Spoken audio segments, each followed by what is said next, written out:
Hey guys, I want to share a scripture from 2 Chronicles 6, verse 12.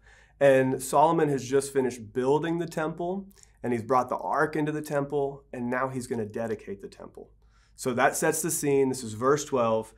It says that Solomon stood before the altar of the Lord in front of the entire community of Israel. He lifted his hands in prayer. Now Solomon had made a bronze platform 7 feet long.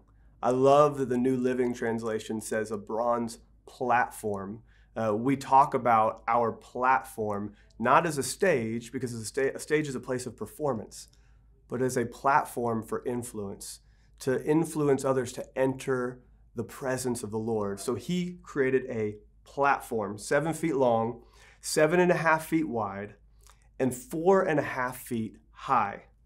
He had placed at the center of the temple's outer courts. That's where he had placed his platform, right at the center in the outer courts where people could see him. And then he stood on the platform, and then he knelt in front of the entire community. He lifted his hands towards heaven, and he began to pray. O Lord our God, there is no God like you in all of heaven and earth. You keep your covenant. You show unfailing love to all of those who walk with you in wholehearted devotion. You've kept your promise to your servant David, my father. You made that promise with your own mouth, and now with your own hands you've fulfilled it today.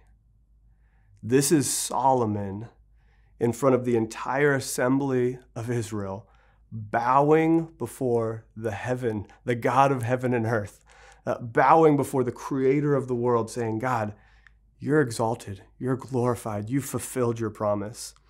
So what I want to encourage you as a worshiper is that it is very appropriate to bow before the Lord in worship, to raise your hands before the Lord in worship. And not only is it appropriate as a worshiper, but as a worship leader, Solomon, the king of the entire nation, built a platform, a place of influence, so he could influence and show the nation how to bow in reverence and lift their hands. So you have that opportunity when you stand on the platform, whether it's one that you've built or a platform that somebody else built that you're standing on. It doesn't matter. You have the opportunity to model this heart of reverence before the Lord. Thanks, guys.